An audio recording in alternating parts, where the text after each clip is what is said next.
प्रभात। आज हम क्लास 9वीं स के बच्चे रीढ़ की हड्डी के ऊपर एक नाटक लेके प्रस्तुत हुए हैं, जिसमें सोर्जुमन राम स्वरूप का अभिनय कर रहा है, मौमी प्रेमा का अभिनय कर रही है, स्वास्थी उमा का अभिनय कर रही है और देवेश नौकर का अभिनय कर रहा है, और शंभू शंकर का अभिनय कर रहा है और स्वास्थी गोपाल प्रसाद का अभिनय कर रहा है।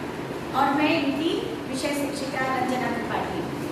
पूरी तरह से सजा हुआ एक कमरा, अंदर के दरवाजे से आते हुए जिन महाशय की पीठ नजर आ रही है वे अधेड़ उम्र के मालूम होते हैं। वो एक तख्त को पकड़े हुए पीछे की ओर चलते चलते आ रहे हैं। तख्त का दूसरा सिरा उनके नौकर ने पकड़ रखा है। अच्छा था, पूजा वाली कोठरी में बॉक्स के ऊपर धुले हुए कपड़े रखे हैं ना, उसी में से एक चादर उठा और दरी दरी है तो नहीं कोने में पड़ी है। और जा बीबी जी के कमरे से वो हारमोनियम उठा ला और सीधा चली जा। लेकिन तुम्हारी तो लाडली बेटी तो मुंह फुलाई पड़ी है। मुंह फुला रहती है और तुम उसकी माँ, पता नहीं किस मर्ज की दवा हो। बहुत मुश्किल से तो वो लोग हाथ में आए हैं और अब तुम्हारी बेवकूफी से सारी मेहनत बेकार हो जाएगी। फिर मेरे को मत दोष देना। तो मैं क्या ही करूं, सारे जतन करके तो हार गई। तुम्ही ने उसे इतना पढ़ा लिखा कर सिर पर चढ़ा रखा है। हमारा जमाना अच्छा था, आगे बढ़ी, गिनती सीखी और बहुत हुआ तो स्त्री सुबोधिनी पढ़ी। हमारी स्त्री सुबोधिनी में तुम्हारी BA की पढ़ाई हो, लेकिन आजकल के तो लक्षण ही अनोखे हैं। तो क्या हुआ? तुम्ही ने तो कहा था लड़की को जरा ठीक ठाक से लाना। आजकल लड़की कितनी भी सुंदर क्यों ना हो, बिना टिकटॉक के कोई नहीं पूछता। इसी मारे उसके सामने पाउडर वाउडर रख दिया था। परंतु तुम्हारी लड़की को इन सब चीजों से कौन से जन्म की नफरत है पता नहीं। उसका क्या दिमाग है। नहीं तो आजकल की लड़कियों के सहारे तो पाउडर का धंधा भी चलता रहता है। मैंने तो पहले ही कहा था एंट्रेंस ही पास करा देते, लड़की हाथ से तो नहीं जाती, इतनी परेशानी तो ना उठानी पड़ती। लेकिन तुम तो चुप। बहुत तुम्हें अपने जुबान पर एकदम काबू नहीं है। मैंने पहले ही कहा था तुम्हें कि उनके सामने जिक्र ढंग से होगा, लेकिन तुम तो अभी से सब उगल देती हो। वो अभी ऐसा हाल है तो बाद में जाकर उनके सामने क्या होगा? अच्छा बाबा, मैं ना बोलूंगी। वैसे कमरा सब ठीक ठाक ही है, नाश्ता बराबर वाले कमरे में रखा हुआ है। मैं तुम्हें पकड़ाऊंगी, दो ही तो आदमी है। हाँ, एक तो बाबू गोपाल प्रसाद और दूसरा कुछ लड़का है। उमा को बोल देना कि वे लोग जरा ऐसे हैं। गुस्सा तो बहुत आता है इन लोगों पर।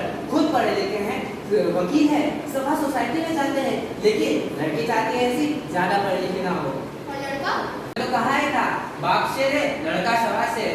BSc की पढ़ाई के बाद लखनऊ में मेडिकल कॉलेज में पढ़ाई करता है। कहता है शादी का बात दूसरा है, तालीम का भी मजबूरी है। मजबूरी मतलब हमारी मजबूरी। नहीं तो ऐसे लड़कों और उनके बापू को ना ऐसी कोड़ी सुनाना था कि इनके भी।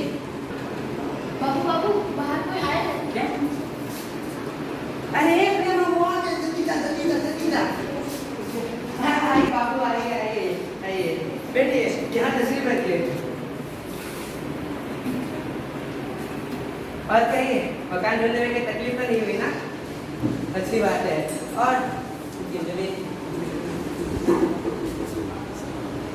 और शंकर बाबू, कितने दिनों की छुट्टियां हैं आपकी?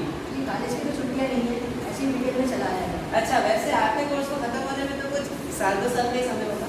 जी हाँ, साल 2 साल। अच्छा, साल 2 साल। अच्छा तो साहब, बिजनेस की बात सोचा है? बिजनेस? ओहो, अच्छा।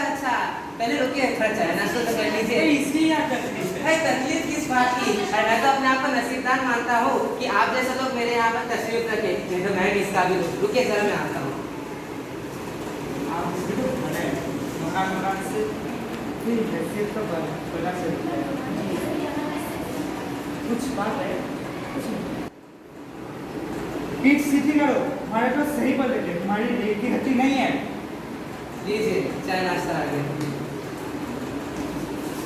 वैसे शंकर बाबू, आपका क्या कहना है? किस मामले में? वही कि शादी में खूबसूरती का कितना हाथ होना चाहिए? वह बात दूसरी है राम स्वरूप जी। लड़की का मतलब ढाई की अच्छा वो पाउडर लगाए या टिकटॉक करे। वैसे वो तो आप देख ही लीजिएगा कितनी सुंदर है। पेजी लाइए। आओ बेटा, उमा आओ।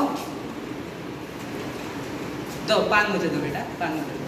वहाँ बैठ जाओ उमा, उस तट पर अपने बाजे के साथ। ये लीजिए आपकी बहू होने वाली। वैसे बाबू, आपको बताना तो भूल गया, हमारी बेटी गाना भी गाती है। सुनाओ बेटा, एक आध गीत अपने सितार के साथ। छुट्टा यीशु हम यीशु का मुकरा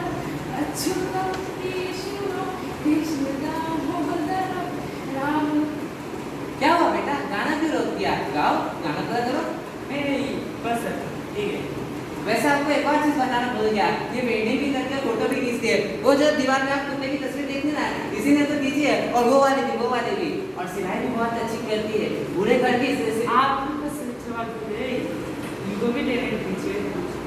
हाँ बेटा उमा, बताओ अब आपने क्या क्या किया है? अब मैं क्या कहूँ बाबा, जब कुर्सी मेज दिखती है तो दुकानदार खरीदार से पूछता नहीं है, सीधा खरीदार को खिला देता है। अगर पसंद आ गई तो अच्छा है, वरना उमा, अब मुझे कह ही दीजिए पापा, ये जो महाशय मेरे खरीदार बन के आए, इनसे जरा पूछना चाहती है कि लड़कियों के पास दिल नहीं होता, क्या उन्हें चोट नहीं लगती, क्या वो बेबस पेड़ बन गई जिन्हें कसाई अच्छी तरह देखभाल कर। उमा, राम सोनी जी, क्या आप हमें अपनी बेटी से बेइज्जती करवाने बुलाया है?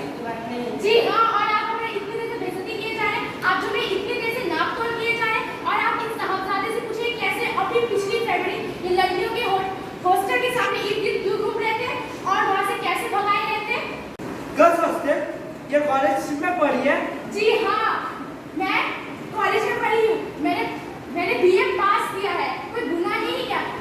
ना कोई चोरी की और ना कोई पुत्र की ताक झाक जैसे काम किए। मुझे मेरी इज्जत मेरा मान का ख्याल तो है, लेकिन इनसे पूछिए कि कैसे नौकरानी के पैरों को पकड़कर मुंह छुपा के भाग रहे थे। राम सोनी जी, आपने हमारे साथ धोखा किया है। चलो बेटे।